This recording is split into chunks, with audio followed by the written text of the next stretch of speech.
la Russie n'aura pas d'autres options que de rentrer en guerre en Ukraine en février 2022. Cette analyse date d'avril 2017. Je vous propose d'écouter un extrait de la conférence de Peter Zeihan, analyste américain en géopolitique, et on retrouve tout de suite après l'homme qui avait prédit ces opérations russes en Ukraine. Pendant la période soviétique, la Russie contrôlait 9 portes d'entrée, mais après cette période, ils sont passés de 9 à 2. Maintenant, elle n'en contrôle que 2. 3 avec l'annexion de la Crimée, 5 des anciennes portes d'entrée sont à l'ouest. Et pour que la Russie reprenne ses accès, il ne faut pas seulement qu'elle prenne l'Ukraine, mais qu'elle prenne aussi l'Estonie, la Lituanie, la Lettonie, la moitié de la Pologne, la moitié de la Roumanie, l'Azerbaïdjan, l'Arménie et la Géorgie. Et comment cela va se faire ? Il y a plusieurs possibilités et les Russes ont tous les outils pour le faire. Et les Russes ne voient aucune résistance significative. Les sanctions financières ne les atteignent pas et ne les feront pas se remettre en question. Et on vous retrouve donc, Peter Zeihan, depuis les montagnes du Colorado aux États-Unis. Vous êtes analyste en stratégie géopolitique. Première question, et j'imagine que vous êtes tout sauf devin ou magicien. Visiblement, ça vous fait sourire, ou même rire. Possédez-vous des pouvoirs que d'autres n'ont pas? Parce que vous êtes le seul à avoir annoncé que la Russie allait lancer ses opérations en février 2022. C'était de cela il y a 5 ans. Je ne dirais pas que je suis un magicien, mais ce qui est certain, c'est que je possède des outils que d'autres n'utilisent pas, notamment la géographie et la démographie. Nous avons toujours su que si les Russes arrivaient à survivre en tant que peuple, ils devraient recréer des liens avec les pays voisins qui avaient voulu les envahir avant, notamment l'Ukraine. Donc c'était certain que cela allait arriver. Et d'un point de vue démographique, on voyait bien que la population était en train de s'écrouler. Et 2022 était la dernière année où la Russie avait assez d'hommes pour remplir les rangs de son armée. Donc c'était vraiment maintenant ou jamais, et on a pu prévoir ça depuis quelques années. Et vous avez écrit et dit aussi que la Russie avait programmé ses opérations, et en premier lieu, moins pour des raisons militaires, mais plus pour des raisons financières et surtout énergétiques. Ce qu'on va voir au cours des 3 prochains mois, c'est que le programme était d'utiliser l'énergie pour faire voler en éclats l'alliance de l'OTAN. Donc je pense que les Russes sont aussi étonnés que vous et moi quand ils voient à quel point les Européens sont soudés pour imposer des sanctions. Mais dans un futur proche, tous les gazoducs qui passent par la Biélorussie et l'Ukraine ne fonctionneront plus, soit parce que les Russes les auront détruits accidentellement, soit parce que les Ukrainiens les auront fait exploser. Et quand cela se produira, il ne restera que 2 gazoducs, celui qui passe sous la mer Baltique, le Nord Stream, et celui qui passe en dessous de la mer Noire, le Blue Stream. Ils arrivent directement en Allemagne et en Turquie. Ce qui veut dire que très bientôt, les Russes vont pouvoir aller à Berlin ou à Ankara et leur dire « Nous pouvons continuer à vous alimenter en énergie, mais vous seulement ».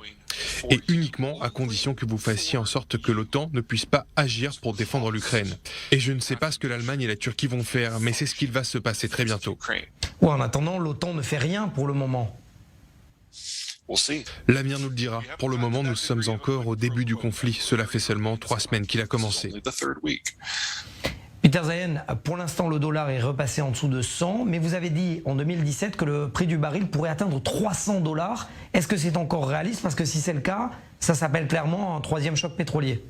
Nous allons avoir un 3e choc pétrolier à l'échelle internationale. Ce qu'on voit pour le moment, c'est que les 2 tiers des exportations de pétrole russe qui sont destinées aux pays occidentaux, via les mers Noires et Baltiques, ont commencé à déserter le marché.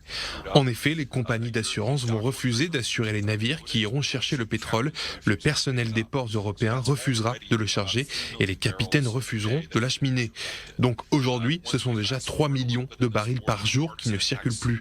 Et au fur et à mesure que le conflit va se poursuivre, ce sont les pipelines tout entiers qui vont arrêter de fonctionner.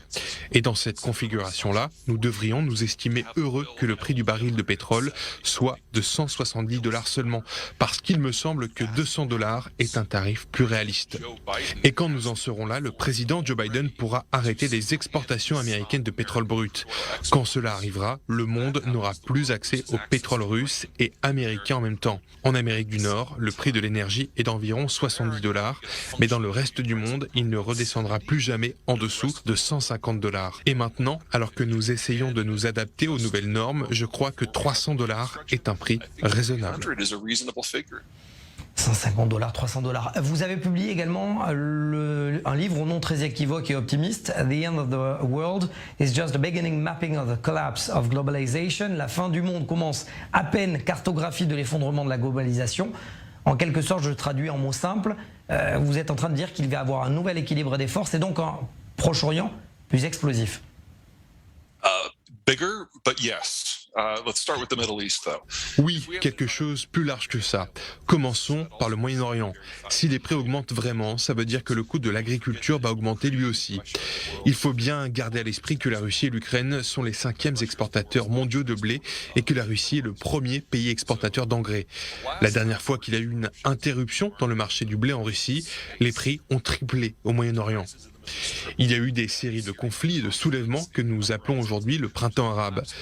Ce qui va arriver au 4e trimestre de 2022 sera bien pire que ça. Et je serais surpris que le prix du blé au niveau international ne soit pas multiplié par 4. Global wheat prices did not at least quadruple, and then Au Moyen-Orient, le prix sera largement au-dessus et tout le monde va en souffrir parce que l'alimentation dans la plupart des pays de la région repose sur la farine. Il va falloir s'adapter, mais il y aura des répercussions dans le monde entier. Ce n'est pas juste un problème qui concerne la région. Donc, vous pouvez être sûr que les pays du Moyen-Orient vont commercialiser leur pétrole, gagner plus d'argent et ce sera sûrement avantageux pour des pays comme l'Arabie Saoudite. Mais il faut aussi s'attendre à des restrictions dans le domaine de l'énergie au niveau international. Donc je pense que des pays comme la Grande-Bretagne et la France, peut-être même le Danemark, l'Espagne, l'Allemagne et l'Italie vont devoir se rabattre sur le pétrole produit par des pays africains pour signer des contrats afin d'éviter que ces barils n'aillent nulle part ailleurs qu'en Europe. Ça leur permettra de faire passer la pilule et d'éviter une envolée des prix.